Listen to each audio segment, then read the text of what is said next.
Evo kako resetovati TV box koji na sebi nigdje nema onu rupicu na kojoj piše reset gdje bi se mogla zavući ona iglica pa da se tapne ono dugme za reset. Znači potražit ćete među ovim portovima port na kojem piše AV port, ovaj okrugli mali, ono najviše liči na onaj port kao za slušalice.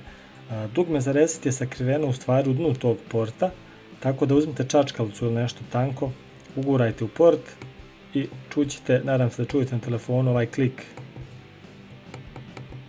i zadržite 10 sekundi koliko već je potrebno da se uređaj resetuje. To je to. Ako ti je ovaj tutorial pomogao, prijavi se na moj kanal jer snimam zanimljive i brze tutoriale o hardveru i softveru, a svakako bi mi podrška dobro došla. Hvala!